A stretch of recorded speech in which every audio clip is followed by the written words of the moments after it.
ಮಂಡ್ಯ ಜಿಲ್ಲೆ ಶ್ರೀರಂಗಪಟ್ಟಣ ತಾಲೂಕಿನಲ್ಲಿರುವ ಕೃಷ್ಣರಾಜ ಸಾಗರ ಜಲಾಶಯ ಭರ್ತಿಯಾಗಿದೆ. 9 ದಶಕಗಳಲ್ಲಿ ಮೊದಲ ಬಾರಿಗೆ ಜೂನ್ ತಿಂಗಳಿನಲ್ಲೇ ತುಂಬಿದೆ. ಈ ಹಿನ್ನೆಲೆಯಲ್ಲಿ ಸಿಎಂ ಸಿದ್ದರಾಮಯ್ಯನವರು ನಾಳೆ ಕಾವೇರಿ ಮಾತೆಗೆ ಬಾಗಿನ ಅರ್ಪಿಸಲಿದ್ದಾರೆ. ನಾಳೆ ಬೆಳಗ್ಗೆ 11:30 ಅಭಿಜಿನ್ ಮುಹೂರ್ತದಲ್ಲಿ ಸಿಎಂ ಸಿದ್ದರಾಮಯ್ಯನವರು ಬಾಗಿನ ಅರ್ಪಿಸಲಿದ್ದಾರೆ. ಭಾನುಪ್ರಕಾಶ್ ಶರ್ಮಾ ಅವರ ನೇತೃತ್ವದಲ್ಲಿ ಪೂಜಾ ಕೈಂಕರ್ಯ ನೆರವೇರಲಿದೆ. ನಾಳಿನ ಬಾಗಿನ ಕಾರ್ಯಕ್ರಮಕ್ಕೆ ಕಾವೇರಿ ನೀರಾವರಿ ನಿಗಮ ಸಕಲ ಸಿದ್ಧತೆಯನ್ನ ಮಾಡಿಕೊಂಡಿದೆ. ಕೆಆರ್ಎಸ್ ಡ್ಯಾಂ ಮೇಲೆ ಕನ್ನಡ ಬಾವುಟಗಳು ರಾರಾಜಿಸುತ್ತಿವೆ. ಪಶ್ಚಿಮ ಘಟ್ಟಗಳ ಸಾಲಿನಲ್ಲಿ ಧಾರಾಕಾರ ಮಳೆ ಸುರಿತಾ ಇದೆ. ಇದರಿಂದ ಚಿಕ್ಕಮಗಳೂರು ಜಿಲ್ಲೆಯ ಶೃಂಗೇರಿ ತಾಲೂಕಿನಲ್ಲಿರುವ ಸಿರಿಮನೆ ಜಲಪಾತ ಮೈದುಂಬಿ ಧುಮ್ಮಿಕ್ಕುತ್ತಿದೆ. ಅಪಾಯದ ಮಟ್ಟ ಮೀರಿ ಹರಿತಾ ಇದೆ. ಪ್ರವಾಸಿಗರು ಮಾತ್ರ ಅಪಾಯವನ್ನೂ ಲೆಕ್ಕಿಸದೆ ಜಲಪಾತ ವೀಕ್ಷಣೆಗೆ ಆಗಮಿಸುತ್ತಿದ್ದಾರೆ. ಚಿಕ್ಕಮಗಳೂರಿನ ಎತ್ತಿನ ಭುಜದಲ್ಲಿ ಟ್ರಕ್ಕಿಂಗ್ ರದ್ದು ಮಾಡುವಂತೆ ಸ್ಥಳೀಯರು ಆಗ್ರಹಿಸಿದ್ದಾರೆ. ಮಳೆಯಿಂದ ಮೂಡಿಗೆರೆ ತಾಲೂಕಿನ ಎತ್ತಿನ ಭುಜ ಗ್ರಾಮದತ್ತ ಪ್ರವಾಸಿಗರ ದಂಡೆ ಹರಿದು ಬರುತ್ತಿದೆ. ಹೀಗಾಗಿ ಚಾರಣ ಬಂದ್ ಮಾಡುವಂತೆ ಸರ್ಕಾರ ಅರಣ್ಯ ಇಲಾಖೆಯನ್ನ ಸ್ಥಳೀಯರು ಒತ್ತಾಯಿಸಿದ್ದಾರೆ. ಎತ್ತಿನ ಭುಜದಲ್ಲಿ ಟ್ರಕ್ಕಿಂಗ್ಗೆ ಚಿಕ್ಕಮಗಳೂರು ಜಿಲ್ಲಾ ಅರಣ್ಯ ಇಲಾಖೆ ಅನುಮತಿ ನೀಡಿದೆ. 7 ಕಿಲೋಮೀಟರ್ ಚಾರಣಕ್ಕೆ ಪ್ರವಾಸಿಗರು ಆನ್ಲೈನ್ನಲ್ಲಿ ಬುಕಿಂಗ್ ಮಾಡುತ್ತಿದ್ದಾರೆ. ಅನಾಹುತವಾದರೆ ಸ್ಪಂದಿಸುವುದು ಕಷ್ಟ ಅಂತ ಆಕ್ರೋಶ ವ್ಯಕ್ತಪಡಿಸಿದ್ದಾರೆ.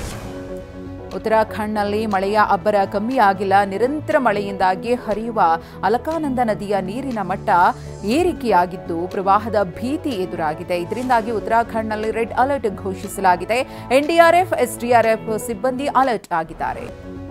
ಮುಂದಿನ 3 ತಿಂಗಳಲ್ಲಿ ಡಿಕೆ ಶಿವಕುಮಾರ್ ಸಿಎಂ ಆಗ್ತಾರೆ ಅಂತ ಡಿಕೆ ಆಪ್ತ ರಾಮನಗರ ಶಾಸಕ ಇಕ್ಬಾಲ್ ಹುಸೇನ್ ಸ್ಫೋಟಕ ಭವಿಷ್ಯವನ್ನ ನುಡಿದಿದ್ದಾರೆ.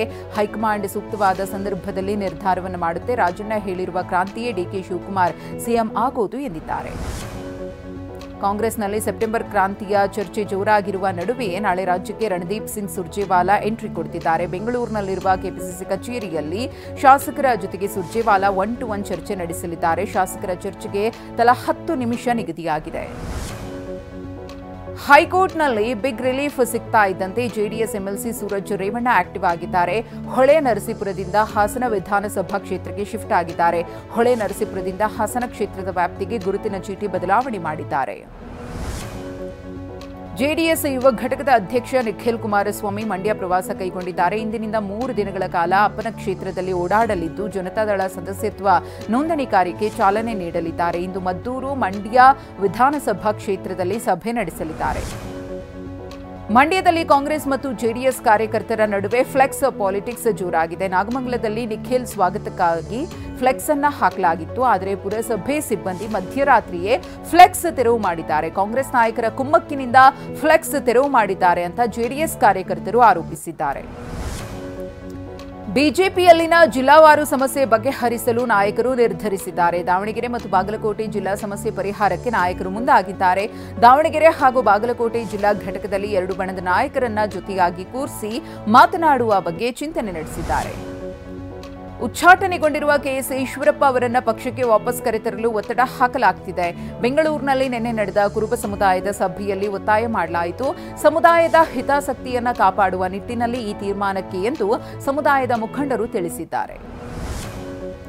ಧಾರವಾಡದಲ್ಲಿ ನಮ್ಮ ನಗರ ಸ್ವಚ್ಛ ನಗರ ಅಭಿಯಾನಕ್ಕೆ ಚಾಲನೆ ಕೊಡಲಾಯಿತು. ನಗರದ ಮಾಳಮಡ್ಡಿಯಲ್ಲಿ ಸಚಿವ ಸಂತೋಷ್ ಲಾಡ್ ನೇತೃತ್ವದಲ್ಲಿ ಸ್ವಚ್ಛತೆ ಮಾಡಲಾಯಿತು. ಖುದ್ದು ಸಚಿವ ಲಾಡ್ ಚರಂಡಿ ಸ್ವಚ್ಛಗೊಳಿಸಿದ್ರು. ಡಿಸಿ ದಿವ್ಯಾ ಪ್ರಭು, ಪಾಲಿಕೆ ಆಯುಕ್ತ ರುದ್ರೇಶ ಘಾಳಿ ಸಾಥ್ ನೀಡಿದರು. ಕೊಪ್ಪಳ ಜಿಲ್ಲೆಯಲ್ಲಿ ಕಳ್ಳಿಯರು ಕೈಚಳಕ ತೋರಿದ್ದಾರೆ. ಕಾರಟಗಿ ಪಟ್ಟಣದಲ್ಲಿ ವಿಎ ಬಜಾರ್ನಲ್ಲಿ ಬುರ್ಕಾ ಹಾಕೊಂಡು ಕಳ್ಳಿಯರು 20,000 ಮೌಲ್ಯದ ಆಹಾರ ಸಾಮಗ್ರಿಗಳನ್ನು ಕಳ್ಳತನ ಮಾಡಿದ್ದಾರೆ. ಕಳ್ಳತನದ ದೃಶ್ಯ ಸಿಸಿಟಿವಿ ಕ್ಯಾಮೆರಾದಲ್ಲಿ ಸೆರೆಯಾಗಿದೆ. ಘಟನೆ ಜೂನ್ 18ರಂದು ನಡೆದಿದ್ದು ತಡವಾಗಿ ಬೆಳಕಿಗೆ ಬಂದಿದೆ. ಬೆಂಗಳೂರಿನಲ್ಲಿ ಅನಧಿಕೃತ ಫ್ಲೆಕ್ಸ್ ಸವಾರರ ಜೀವಕ್ಕೆ ಕುತ್ತು ತಂದಿದೆ. 8ನೇ ಮೈಲಿ ಫ್ಲೈಓವರ್ನಿಂದ ಬರುವಾಗ ಕಾರಿನ ಮೇಲೆ ಫ್ಲೆಕ್ಸ್ ಹಾರಿ ಬಂದು ಬಿದ್ದಿದೆ. ಕಾರಿನ ಡ್ಯಾಶ್ ಕ್ಯಾಮೆರಾದಲ್ಲಿ ಭಯಾನಕ ದೃಶ್ಯ ಸೆರೆಯಾಗಿದೆ. ಘಟನೆಯ ಬಗ್ಗೆ ಪ್ರಶ್ನೆ ಮಾಡಿದ್ರೆ ಕಾರ್ನಲ್ಲಿದ್ದವರಿಗೆ ಸಿಬ್ಬಂದಿ ಧಮಕಿ ಹಾಕಿದ್ದಾರೆ ಎನ್ನಲಾಗಿದೆ. ಬೆಂಗಳೂರಿನಲ್ಲಿ ಪೊಲೀಸರು ಭರ್ಜರಿ ಕಾರ್ಯಾಚರಣೆ ನಡೆಸಿ ಬ್ರಾಂಡೆಡ್ ಅಂತ ನಕಲಿ ಬಟ್ಟೆ ತಯಾರಿಸುತ್ತಿದ್ದವರಿಗೆ ಬಿಸಿ ಮುಟ್ಟಿಸಿದ್ದಾರೆ. ಮಾದನಾಯಕನಹಳ್ಳಿ ಠಾಣಾ ವ್ಯಾಪ್ತಿಯಲ್ಲಿ Puma, Nike, Lewis, polo, Ralph Lauren ಬ್ರ್ಯಾಂಡ್ನ 30 ಲಕ್ಷಕ್ಕೂ ಅಧಿಕ ನಕಲಿ ಉತ್ಪನ್ನಗಳನ್ನು ಸೀಸ್ ಮಾಡಲಾಗಿದೆ. ಬೆಂಗಳೂರಿನ ಎಚ್ಎಸ್ಆರ್ ಲೇಔಟ್ನಲ್ಲಿ ವ್ಯಕ್ತಿಯೊಬ್ಬ ಕೈಯಲ್ಲಿ ಕೊಡಲಿ ಹಿಡಿದು ಓಡಾಡಿ ಆತಂಕವನ್ನ ಹುಟ್ಟಿಸಿದ್ದಾನೆ. ವಿಚಿತ್ರ ವೇಷ ತೊಟ್ಟು ನಿವಾಸಿಗಳಲ್ಲಿ ಭಯ ಸೃಷ್ಟಿಸಿದ್ದಾನೆ. ಸಾಮಾಜಿಕ ಜಾಲತಾಣದಲ್ಲಿ ವಿಡಿಯೋ ಸಖತ್ ವೈರಲ್ ಆಗಿದ್ದು, ಅಪರಿಚಿತ ವ್ಯಕ್ತಿಯ ಪತ್ತೆಗೆ ಎಚ್ಎಸ್ಆರ್ ಪೊಲೀಸರು ಬಲೆ ಬೀಸಿದ್ದಾರೆ. ಒಡಿಶಾದ ಪುರಿ ಜಗನ್ನಾಥ ರಥಯಾತ್ರೆ ವೇಳೆ ಕಾಲ್ತುಳಿತ ಸಂಭವಿಸಿದೆ. ಕಾಲ್ತುಳಿತಕ್ಕೆ ಸಿಲುಕಿ 3 ಮೃತಪಟ್ಟಿದ್ದಾರೆ. 6 ಜನರ ಸ್ಥಿತಿ ಗಂಭೀರವಾಗಿದ್ದು ಚಿಕಿತ್ಸೆ ಮುಂದುವರೆದಿದೆ. ಕಾಲ್ತುಳಿತದಲ್ಲಿ ಗಾಯಗೊಂಡವರಿಗೂ ಸ್ಥಳೀಯ ಆಸ್ಪತ್ರೆಯಲ್ಲಿ ಚಿಕಿತ್ಸೆ ನೀಡಲಾಗುತ್ತಿದೆ.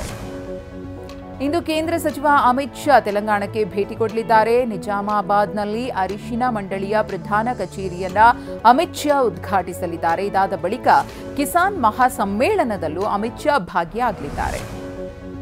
ನಿನ್ನೆ ಪಾಕಿಸ್ತಾನದ ದಾಳಿಯಲ್ಲಿ ನಡೆದ ಆತ್ಮಾಹುತಿ ಕಾರ್ ಬಾಂಬ್ 13 ಪಾಕ್ ಸೈನಿಕರು ಮೃತಪಟ್ಟಿದ್ದಾರೆ.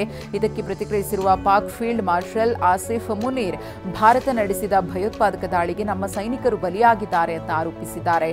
ಆದರೆ ಆಸಿಫ್ ಆರೋಪವನ್ನು ಭಾರತ ತಳ್ಳಿಹಾಕಿದೆ.